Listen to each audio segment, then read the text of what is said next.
नमस्कार दोस्तों, आप सभी का हमारे YouTube चैनल विद्यालय एजुकेशन में स्वागत है। मैं सचिन आज आप सभी के लिए स्पीडी करंट अफेयर्स की जो बुक है, उसके टॉप मोस्ट इम्पोर्टेंट क्वेश्चन लेकर आए हैं और ये सभी जो एमसीक्यू टाइप में क्वेश्चन है, मल्टीपल चॉइस क्वेश्चन है, जिनमें आपको देखने को मिलेगा कि जितना भी 1 ईयर का कंप्लीट करंट अफेयर्स है, 1 ईयर का वो कंप्लीट करंट अफेयर्स आपको यहाँ पे देखने को मिलेगा, याद रखेंगे। और ये कंप्लीट रिवीजन क्लास होने वाली है।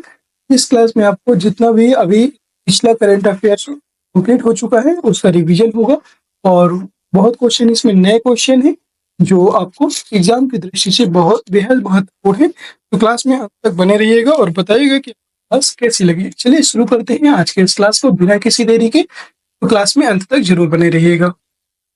आज की क्लास का पहला क्वेश्चन है और हम 101 नंबर से आज स्टार्ट करेंगे 100 क्वेश्चन तक। अभी इसकी पहली क्लास में हमने इसके पहले जो क्लास करवाए थे उसमें कंप्लीट हो चुके हैं। चर्चित बन्नेरघट्टा बायोलॉजिकल पार्क किस राज्य में स्थित है? ये आंसर जो है कल की क्लास में आपसे पूछा गया था। केरल, तमिलनाडु, तेलंगाना या कर्नाटक। याद रखेंगे जो बन्नेरघट्टा बायोलॉजिकल पार्क है अभी ये चर्चा में रहा और यह किस राज्य में स्थित है? याद रखेंगे ये आपका कर्नाटक राज्य में स्थित है। डी ऑप्शन करेक्ट हो जाएगा। 102 नंबर प्रश्न है, भारत और किस देश की वायुसेना ने मिलकर एक्सरसाइज होपेक्स 2024 का आयोजन किया है? होपेक्स 2024 का आयोजन भारत और किस देश की सेना ने मिलकर के किया है?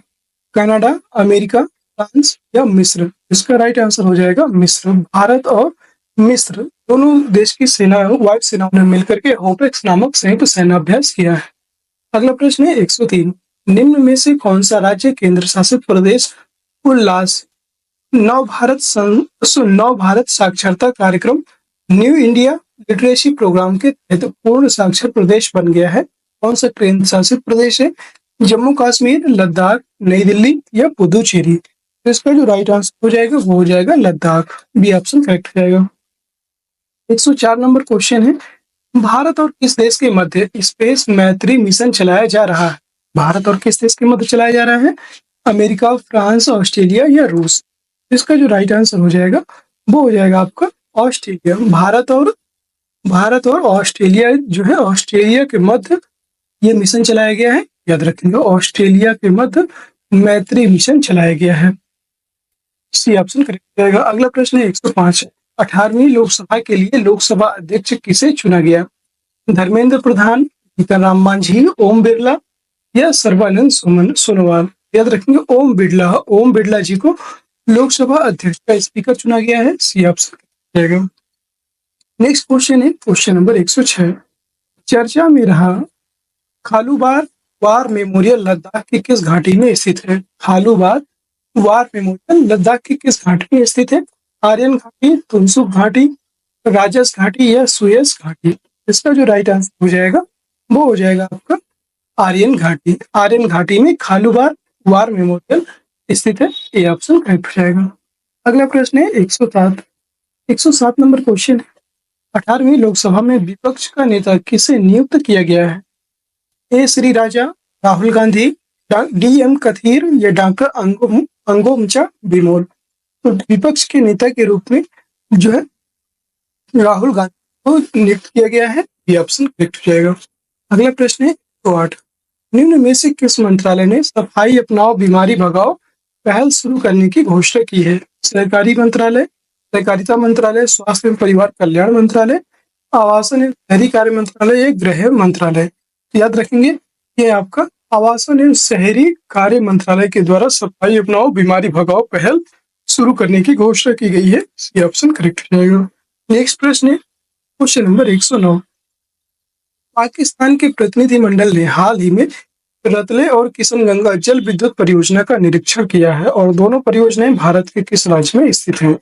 जम्मू कश्मीर, हिमाचल प्रदेश, पंजाब या राजस्थान? इसका जो राइट आंसर हो जाएगा वो हो जाएगा आपका जम्मू कश्मीर। अगला प्रश्न है 110 नंबर क्वेश्चन है, राष्ट्रीय डायरिया रोको अभियान 2024 की शुरुआत किसके द्वारा की गई है? ये बताना है। तो राष्ट्रीय डायरिया रोको अभियान जो है जेपी नड्डा, जयप्रकाश नड्डा जी के द्वारा यह अभियान, याद रखेंगे जयप्रकाश नड्डा जो है जेपी नड्डा, इनके द्वारा इस अभियान की शुरुआत की गई है। ए ऑप्शन यहाँ पे करेक्ट हो जाएगा, जयप्रकाश नड्डा या जेपी नड्डा। अगला प्रश्न है question number 111, world table tennis WTT contender tournament में महिला एकल का खिताब जीतने वाली पहली भारतीय खिलाड़ी कौन है? मनिका बत्रा, अंकित दास, नेहा अग्रवाल या Sreeja Akula. World table tennis contender tournament में महिला एकल का खिताब जीतने वाली पहली भारतीय महिला बन चुकी हैं और इनका नाम है श्रीजा अकला। डी ऑप्शन करेक्ट हो जाएगा। अगला प्रश्न है 12, चर्चा में रही जेवलिन एंटी टैंक मिसाइल का संबंध किस देश से है? जापान, रूस, साउथ कोरिया या अमेरिका। इसका जो संबंध है ये है आपका अमेरिका से और इसका नाम है जेवलिन एंटी टैंक मिसाइल। अगला प्रश्न है 113, केरल के विधानसभा ने केरल का नाम बदल करके केरलम करने वाले विधेयक को पारित किया है और राज्यों का नाम किस अनुच्छेद के तहत बदला जाता है? आप सभी को पता होना चाहिए। आर्टिकल 3, आर्टिकल 4, आर्टिकल 5 या आर्टिकल 6, मतलब अनुच्छेद 3, 4, 5, इसके तहत राज्यों के नाम में परिवर्तन या बदलाव किया जाता है। आपको पता होना चाहिए अनुच्छेद 3, अनुच्छेद 3 के तहत राज्यों के नामों में परिवर्तन किया जाता है। ये ऑप्शन करेक्ट हो जाएगा। 114 नंबर प्रश्न है, राज्यसभा में सदन का नेता किसे नियुक्त किया गया है? राज्यसभा में अमित शाह, वेणुगोपाल राव, जेपी नड्डा या शिवराज सिंह चौहान। राज्यसभा में सदन का नेता की बात करेंगे तो राज्यसभा में सदन के नेता के रूप में चुने गए हैं JP Nadda. C option correct हो जाएगा। 115 नंबर प्रश्न है, भारत ने अंडर 17 एशियाई कुश्ती चैंपियनशिप में कुल कितने पदक जीते हैं? 12, 14, 15 या 11। याद रखिए अंडर 17 एशियाई कुश्ती चैंपियनशिप में टोटल कितने पदक जीते गए हैं? यहाँ पे टोटल जो है 11 पदक जीते गए हैं। बी ऑप्शन करेक्ट हो जाएगा। नेक्स्ट क्वेश्चन है 116, 64th international sugar organization ISO council की बैठक का आयोजन किस देश में किया गया है? ये बताना है किसमें जो है इंटरनेशनल शुगर ऑर्गेनाइजेशन काउंसिल की बैठक का आयोजन किया जा रहा है? भारत, अमेरिका, बांग्लादेश या ईरान। याद रखेंगे इसका जो आयोजन है ये किया जा रहा है भारत में। ए ऑप्शन करेक्ट हो जाएगा।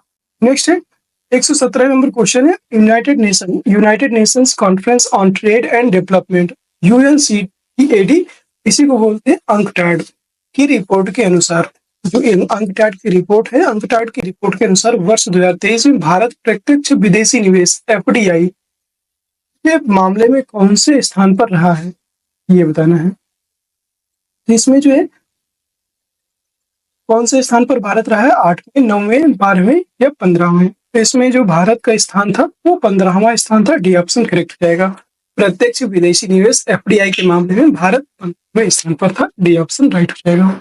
अगला प्रश्न है 118, भूमिगत कोयला गैसीकरण अंडरग्राउंड कोल गैसिफिकेशन के लिए भारत की पहली पायलट परियोजना किस राज्य में शुरू की गई है? ये बताना। भारत की पहली पायलट परियोजना किस राज्य में शुरू की गई है? ये आपका छत्तीसगढ़, झारखंड, मध्य प्रदेश, पश्चिम बंगाल। ये आपका झारखंड राज्य में शुरू की गई है। बी ऑप्शन करेक्ट हो जाएगा। अगला प्रश्न है 119, भारत और किस देश के मध्य reciprocal exchange of logistic agreement RELOS को मंजूरी प्रदान की गई है? चीन, रूस, बांग्लादेश या नेपाल। याद रखेंगे रूस को इसमें मंजूरी प्रदान किया गया है। भारत और रूस के मध्य reciprocal exchange of logistic agreement sign हुआ है। बी ऑप्शन करेक्ट हो जाएगा। अगला प्रश्न है 120, हाल ही में GST परिषद की 53वीं बैठक आयोजित की गई। GST परिषद की बैठक की अध्यक्षता किसके द्वारा की जाती है? वित्त मंत्री, RBI गवर्नर, प्रधानमंत्री या राष्ट्रपति। याद रखें GST जो गुड्स एंड सर्विस टैक्स है और यह एक अप्रत्यक्ष कर है और इसकी जो बैठक है ना, इसकी बैठक की अध्यक्षता वित्त मंत्री के द्वारा की जाती है। और वर्तमान में वित्त मंत्री कौन है? वर्तमान में वित्त मंत्री है निर्मला सीतारमण। भारत की वर्तमान जो वित्त मंत्री है इनका नाम है निर्मला सीतारमण। इनका नाम है निर्मला सीतारमण, याद रखेंगे। अगला प्रश्न है 121, भारत की एजेंसी इंटेलिजेंस ब्यूरो के वर्तमान प्रमुख कौन है? राजेश मल्होत्रा, विवेक सिन्हा, तपन कुमार डेका या जसवंत कुमार। खुफिया एजेंसी, तो आपकी खुफिया एजेंसी इंटेलिजेंस ब्यूरो IB है। इसके वर्तमान प्रमुख कौन है? इसके वर्तमान प्रमुख के रूप में है तपन कुमार डेका। तपन कुमार डेका जो है इसके वर्तमान प्रमुख हैं। अगला प्रश्न है 122। विश्व की सबसे बड़ी उष्णकटिबंधीय आर्द्रभूमि पेंटागनल पेंटानल में लगी भीषण आग के कारण किस देश ने आपातकाल की घोषणा शुरू की है? याद रखेंगे किसने जो है सबसे बड़ी उष्णकटिबंधीय आर्द्रभूमि पेंटानल में लगी भीषण आग के कारण आपातकाल की घोषणा की है? ब्राजील, अर्जेंटीना, वेनेजुएला या चिली? इसका जो राइट आंसर हो जाएगा वो हो जाएगा ब्राजील। अगला प्रश्न है 123। 43वें विश्व चिकित्सा एवं स्वास्थ्य खेलों में भारत ने कुल कितने स्वर्ण पदक जीते हैं? 19, 18, 17 या 16? तो टोटल भारत के द्वारा विश्व चिकित्सा एवं स्वास्थ्य खेलों में भारत के द्वारा टोटल 19 पदक जीते गए हैं। याद रखेंगे 19 पदक जीते गए। 124 नंबर प्रश्न है 24 जून 2024 को 18वीं लोकसभा का पहला सत्र प्रारंभ हुआ। इस दौरान नवनिर्वाचित सांसदों को शपथ किसने दिलाई थी? उपराष्ट्रपति जगदीप धनखड़, न्यायमूर्ति doctor Dhananjay, Yashwant Chandrachud, pro tem speaker Bhartruhari Mahtab या राष्ट्रपति द्रौपदी मुर्मू? तो याद रखेंगे ये क्वेश्चन ही इसीलिए पूछा गया है। याद रखेंगे इसका एक अपने से जो इस दौरान नवनिर्वाचित सांसद हैं इनको शपथ दिलवाने वाले थे प्रोटेम स्पीकर भर्तृहरि मेहताब। इसलिए ऑप्शन करेक्ट हो जाएगा और ये इंपॉर्टेंट क्वेश्चन है क्योंकि ये जो है अभी प्रोटेम स्पीकर बनाए गए हैं भर्तृहरि मेहताब और ये जो है जब लोकसभा का अध्यक्ष नहीं होता है तो लोकसभा स्पीकर नहीं होता तो उस कुछ समय के लिए प्रोटेम स्पीकर बनाया जाता है और प्रोटेम स्पीकर के समय ही जो नवनिर्वाचित सांसद थे उनको शपथ दिलाया गया। सी ऑप्शन करेक्ट हो जाएगा। अगला प्रश्न है 125। विश्व शिल्प परिषद द्वारा भारत के किस शहर को आधिकारिक तौर पर विश्व शिल्प नगरी का दर्जा दिया गया?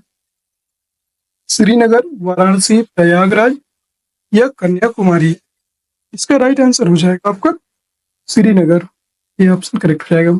126 नंबर प्रश्न है एनटीए परीक्षाओं में पारदर्शिता लाने के लिए किसकी अध्यक्षता में 7 सदस्यीय हाई लेवल कमेटी का गठन किया गया? एस सोमनाथ, जस्टिस रंजन गोगोई, के राधाकृष्णन या अनंत सिंह चौधरी? इसका जो राइट आंसर हो जाएगा वो हो जाएगा के राधाकृष्णन। के राधाकृष्णन की अध्यक्षता में 7 सदस्यीय हाई लेवल कमेटी का गठन किया गया है। ये ऑप्शन राइट हो जाएगा। अगला प्रश्न है क्वेश्चन नंबर 127। 127 नंबर क्वेश्चन है भारत इलेक्ट्रॉनिक्स लिमिटेड बीईएल के अध्यक्ष और प्रबंध निदेशक किसे नियुक्त किया गया है? सुधीर गुप्ता, अंजना कुमारी, जितेंद्र सिंह या मनोज जैन? इसमें जो है मनोज जैन को भारत इलेक्ट्रॉनिक्स लिमिटेड बीईएल के अध्यक्ष और प्रबंध निदेशक के रूप में नियुक्त किया गया। 128 नंबर प्रश्न है निम्न में से आंध्र प्रदेश का विधानसभा अध्यक्ष नियुक्त किया गया है? आंध्र प्रदेश का विधानसभा अध्यक्ष नियुक्त किया गया? आयन्ना पात्रुडू, वीके राव, आनंद रामेश्वरम या आला स्वामी नैयर? याद रखेंगे आंध्र प्रदेश के विधानसभा अध्यक्ष की बात करेंगे। विधानसभा अध्यक्ष हाल ही में नियुक्त हुए हैं, इनका नाम है आयन्ना पात्रुडू। ये ऑप्शन करेक्ट हो जाएगा। अगला प्रश्न है 129। 129 नंबर क्वेश्चन है, ध्यान से देखिएगा। निम्न में से किस शहर को यूनेस्को द्वारा भारत के पहले साहित्यिक शहर के रूप में किसे मान्यता प्रदान की गई है? त्रिवेंद्रम, कोझिकोड, ग्वालियर या प्रयागराज? याद रखेंगे यूनेस्को के द्वारा साहित्यिक शहर के रूप में कोझिकोड, केरल के कोझिकोड शहर को जो है पहला साहित्यिक शहर के रूप में घोषित किया गया है। ये ऑप्शन करेक्ट हो जाएगा। 130 नंबर प्रश्न है हाल ही में भारत ने किस देश के साथ ई मेडिकल वीजा सेवा शुरू किया है? नेपाल, अफगानिस्तान, पाकिस्तान या बांग्लादेश? तो भारत के द्वारा भी हाल ही में बांग्लादेश के साथ ई मेडिकल वीजा सेवा शुरू किया गया है। डी ऑप्शन करेक्ट हो जाएगा। नेक्स्ट प्रश्न है याद रखेंगे 131 नंबर क्वेश्चन है fast track immigration trusted traveller programme FTIT launch करने वाला देश का पहला एयरपोर्ट कौन सा है? यह बताना है। पहला एयरपोर्ट कौन सा है? इंदिरा गांधी नेशनल एयरपोर्ट, राजीव गांधी अंतर्राष्ट्रीय विमानन क्षेत्र या कैंपेगौड़ा अंतर्राष्ट्रीय विमान क्षेत्र, मनोहर अंतर्राष्ट्रीय विमान क्षेत्र? इसमें बताना है। याद रखेंगे Indira Gandhi international airport fast track immigration trusted traveller programme FTIT launch करने वाला पहला एयरपोर्ट बन चुका है इंदिरा गांधी नेशनल एयरपोर्ट। अगला प्रश्न है तो देखिएगा चर्चा में रहा आर्मेनिया देश पश्चिमी एशिया और यूरोप के किस क्षेत्र में स्थित देश है? ये बताना है। आर्मेनिया देश पश्चिम एशिया और यूरोप के किस क्षेत्र में स्थित है? कॉकेसस क्षेत्र, जॉर्डन सागर, भूमध्य सागर या अटलांटा क्षेत्र। इसका जो राइट आंसर हो जाएगा वो हो जाएगा कॉकेसस क्षेत्र। ये ऑप्शन करेक्ट हो जाएगा। 133 नंबर प्रश्न है, नेशनल टेस्टिंग एजेंसी एनटीए का अतिरिक्त महानिदेशक किसे नियुक्त किया गया? प्रदीप कुमार खरोला, जगदीश कुमार, विनायक पांडे या अभिजीत सिन्हा। याद रखिए एनटीए के द्वारा जो है अतिरिक्त महानिदेशक इसको नियुक्त किया गया है। इसमें जो है प्रदीप कुमार खरोला जी को एनटीए का अतिरिक्त महानिदेशक नियुक्त किया गया। ये ऑप्शन करेक्ट हो जाएगा। 134 नंबर प्रश्न है, असम के गुवाहाटी में कामाख्या देवी मंदिर पर अंबुबाची मेले का आयोजन किया जा रहा है। यह मंदिर किस पहाड़ी पर स्थित है ये बताना है। नीलगिरी पर्वत, कैमूर पर्वत, त्रिकुटा पर्वत या नीलांचल पर्वत। इसका जो राइट आंसर हो जाएगा, असम के गुवाहाटी में कामाख्या देवी मंदिर पर अंबुबाची मेले का आयोजन किया जा रहा है और यह मंदिर जो है नीलांचल पर्वत पर स्थित है। डी ऑप्शन करेक्ट हो जाएगा। अगला प्रश्न है 135, थावर चंद गहलोत ने राष्ट्रीय योग ओलंपियाड 2024 का उद्घाटन कहाँ किया है? मुंबई, मैसूर, नई दिल्ली या विशाखापत्तनम। याद रखेंगे थावर चंद गहलोत जो है इनके द्वारा अभी हाल ही में ओलंपियाड 2024 का उद्घाटन कहाँ पर किया गया? तो याद रखेंगे ये आपका मैसूर में किया गया है। बी ऑप्शन इसका राइट हो जाएगा, मैसूर। अगला प्रश्न है 136, मणिपुर में कितनी स्वायत्त जिला परिषद एडीसी हैं? याद रखेंगे अब ये बताना है। कितने जो है मणिपुर में कितनी स्वायत्त जिला परिषद एडीसीएस है ये बताना है। 5, 4, 6, 3। याद रखिए मणिपुर में हाल ही में 6 एडीसीएस परिषद है या स्वायत्त जिला परिषद है। सी ऑप्शन करेक्ट हो जाएगा। अगला प्रश्न है 137, हाल ही में वन्यजीव विशेषज्ञों की टीम ने पहली बार किस उद्यान में धारीदार सिसिलियन की नई प्रजाति की खोज की है? पहली बार धारीदार सिसिलियन की नई प्रजाति की खोज की है। गिर वन राष्ट्रीय उद्यान, काजीरंगा राष्ट्रीय उद्यान, नामदफा राष्ट्रीय उद्यान या इंद्रावती राष्ट्रीय उद्यान।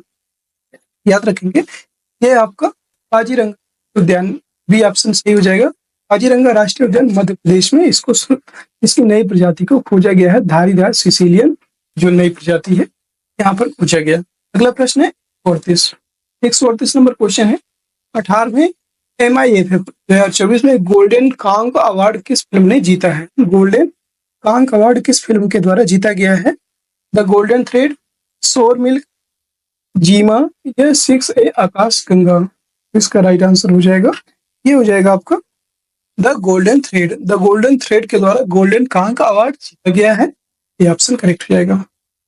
अगला प्रश्न है 139, हाल ही में खबरों में रही ज्योति सुरेखा वेन्नम, अदिति स्वामी और परनीत कौर किस खेल से जुड़ी हुई है ये बताना है। यह किस खेल से जुड़ी है? क्रिकेट, व्यायाम, तीरंदाजी या टेनिस। याद रखेंगे यह तीनों जो महिलाएं हैं ये तीनों तीरंदाजी से जुड़ी रही हैं। सी ऑप्शन करेक्ट हो जाएगा। अगला प्रश्न है 140, वैष्णव पुष्टि मार्ग संप्रदाय के संस्थापक कौन है? शंकराचार्य, वल्लभाचार्य, माधवाचार्य या रामानुजाचार्य। वैष्णव पुष्टि मार्ग संप्रदाय के संस्थापक के रूप में वल्लभाचार्य को जाना जाता है। बी ऑप्शन करेक्ट हो जाएगा। 141 नंबर प्रश्न है, हाल ही में किस देश ने समलैंगिक संबंधों को अपराध की श्रेणी से हटा दिया ये बताना। केन्या, कतर, संयुक्त अरब अमीरात या नामीबिया। याद रखेंगे इसके द्वारा भी अपराध की श्रेणी से समलैंगिक संबंधों को हटा दिया गया है। यह आपका राइट आंसर हो जाएगा नामीबिया। ये ऑप्शन करेक्ट हो जाएगा। अगला प्रश्न है 142 नंबर क्वेश्चन है, 18वीं लोकसभा का प्रोटेम स्पीकर किसे नियुक्त किया गया है? अभी बताया आपको। बंदी संजय कुमार, सुरेश गोपी, भर्तहरि महताब या भागीरथ चौधरी। इसमें भर्तहरि महताब जो है इनको प्रोटेम स्पीकर नियुक्त किया गया है 18वीं लोकसभा स्पीकर का। याद रखेंगे। अगला प्रश्न है 143 नंबर प्रश्न है, कैबिनेट द्वारा वधावन बंदरगाह परियोजना को मंजूरी दी गई और वधावन बंदरगाह परियोजना किस राज्य में स्थित है? आंध्र प्रदेश, महाराष्ट्र, गोवा, केरल। याद रखेंगे वधावन बंदरगाह ये आपका महाराष्ट्र में स्थित है। बी ऑप्शन करेक्ट हो जाएगा। 144 नंबर प्रश्न है, पद्म भूषण से सम्मानित नर्तक सीबी चंद्रशेखर का निधन हो गया और सीबी चंद्रशेखर का संबंध किस नृत्य से है? भरतनाट्यम, कथकली, मणिपुरी या कथक। याद रखिए सीबी चंद्रशेखर है इनका भी हाल ही में निधन हो गया और इनका संबंध किस नृत्य से है? इनका संबंध है भरतनाट्यम से। ये ऑप्शन करेक्ट हो जाएगा, भरतनाट्यम। अगला प्रश्न है, ध्यान से देखिएगा। 145 नंबर क्वेश्चन है, भारतीय सेना जिसे थल सेना का उप प्रमुख किसे नियुक्त किया गया है? Lieutenant general Upendra Dwivedi, lieutenant general R Rao, फिर है आपका लेफ्टिनेंट जनरल जयेंद्र कुमार जाट या लेफ्टिनेंट जनरल एन.एस. राजा सुब्रमणी। इसका राइट आंसर रहेगा लेफ्टिनेंट जनरल एन.एस. राजा सुब्रमणी। इनको जो है हाल ही में अभी थल सेना का उप प्रमुख नियुक्त किया गया है। ये ऑप्शन करेक्ट रहेगा। अगला प्रश्न, क्वेश्चन नंबर 146। हाल ही में पूर्वी घाट पर साफ नदी पाए जाने वाले गोम्पोनेमाइड डायटम की खोज की गई है और इस गोम्पोनेमाइड डायटम का नाम क्या रखा गया है? गोम्पोनेमाइड डाल्टम एल्गी जो होता है, गोम्पोनेमाइड एल्गी की खोज की गई है। ये करके शैवाल होता है और इस गोम्पोनेमाइड डायटम का नाम क्या रखा गया? इंडिकोनिमा, भारतनाट्यम, मेघदूत या धारा। इसका राइट आंसर हो जाएगा आपका इंडिकोनिमा। ये ऑप्शन करेक्ट हो जाएगा, इंडिकोनिमा। अगला प्रश्न है 147। T20 वर्ल्ड कप 2024 में पहली विकेट हैट्रिक किसके द्वारा ली गई? Josh Hazlewood, Pat Cummins, Adam Zampa या मर्कस स्टोइनिस। तो इसका जो राइट आंसर हो जाएगा ये हो जाएगा आपका Pat Cummins. B option correct हो जाएगा, पैट कमिंस। अगला प्रश्न है 148। 148 नंबर क्वेश्चन है, ध्यान से देखिएगा। UNICEF for health effects institute HEI UNICEF health effects institute HEI द्वारा जारी किए गए आंकड़ों के अनुसार वर्ष 2021 में वायु प्रदूषण से भारत में कितने लोगों की मौत हुई? 10 लाख, 15 लाख, 23 लाख या अर्थात 25 लाख। याद रखेंगे, वायु प्रदूषण मौत कितने लोगों की हुई? 23 लाख लोगों की मौत हुई है। ये ऑप्शन करेक्ट हो जाएगा। भारत में टोटल वायु प्रदूषण 23 लाख लोगों की मौत हो गई है। अगला प्रश्न है 149। ब्रिक्स गेम्स 2024 का आयोजन किस देश में किया जा रहा है? ब्रिक्स गेम है, इनका आयोजन किस देश में किया जा रहा है? ध्यान से बताइएगा। भारत, रूस, चीन या दक्षिण अफ्रीका। इसका जो राइट आंसर हो जाएगा वो हो जाएगा आपका रूस। ब्रिक्स गेम 2024 रूस में आयोजित हो रहे हैं। अगला प्रश्न है 150। एनर्जी ट्रांजिशन इंडेक्स 2024 में भारत की रैंक क्या है? एनर्जी ट्रांजिशन इंडेक्स 2024 में भारत की क्या रैंक है? 52, 66, 63 या 97। याद रखिए, इसमें भारत की रैंक थी 63। ये ऑप्शन करेक्ट हो जाएगा। तो 151 नंबर क्वेश्चन है, आज की क्लास का हमारा अंतिम होगा। गिद्धों की एशियन किंग प्रजाति के लिए दुनिया का पहला संरक्षण और प्रजनन केंद्र किस स्थान पर स्थापित किया जाएगा? झांसी, आगरा, महाराजगंज या ललितपुर। इसका क्या राइट आंसर होगा? कमेंट सेक्शन में जरूर बताइएगा। अगर क्लास पसंद आए तो क्लास को एक बार सभी लोग लाइक कर दीजिएगा। सभी लोग एक बार क्लास को लाइक कर देंगे, शेयर जरूर कर दीजिएगा सभी मित्र अपने दोस्तों को, और चैनल में नए हैं तो चैनल को सब्सक्राइब भी कर लीजिए, जिससे कि आगे आने वाली सारी वीडियोज की नोटिफिकेशन आप सभी को प्राप्त हो जाए। और हमारे द्वारा कंप्लीट जो भी टॉपिक उठाया जाता है उसको कंप्लीट किया जाता है। अभी छोटे छोटे वीडियो मैं आपके लिए लेकर के आऊंगा, जिसमें छोटे छोटे जितने भी इंपॉर्टेंट टॉपिक्स हैं वो आपको कवर कर दिए जाएंगे। जैसे कि आज की क्लास में हम लोगों ने भारत में जितने भी भारत के लोग जितने भी जिन्होंने नोबेल प्राइज अभी तक प्राप्त किया था, उन सभी की क्लास एक 2 से 5 मिनट की वीडियो में हमने कवर किया है। और इसी तरह जो भी जितने भी इम्पोर्टेंट विटामिन हैं उन सभी का एक वीडियो सेपरेट वीडियो लेकर के आए थे, उसको भी आज की क्लास में करवाया है। अगर आपने अभी तक नहीं देखा तो उसको जरूर देखिएगा। उसका लिंक इस क्लास के डिस्क्रिप्शन में मिल जाएगा, वहां से भी आप इसको देख सकते हैं। फिर मिलते हैं किसी नेक्स्ट वीडियो में। और सभी लोग टेलीग्राम चैनल को अवश्य ज्वाइन कर लीजिए। टेलीग्राम चैनल में आपको इस क्लास की PDF आपको मिल जाएगी, ठीक है। PDF के लिए आप टेलीग्राम चैनल को ज्वाइन कर लीजिए। टेलीग्राम चैनल का लिंक आपको वीडियो के डिस्क्रिप्शन में मिल जाएगा, वहां से आप इसको ज्वाइन कर लीजिए और उसके बाद में PDF को डाउनलोड कर लीजिएगा। और ये PDF हमेशा पड़ी रहेगी, आप कभी भी टेंशन मत लीजिएगा, कभी भी इसको डाउनलोड करके आप पढ़ सकते हो। मिलते हैं किसी नेक्स्ट वीडियो में, तब तक के लिए जय हिंद, जय भारत। आप सभी का दिन शुभ हो।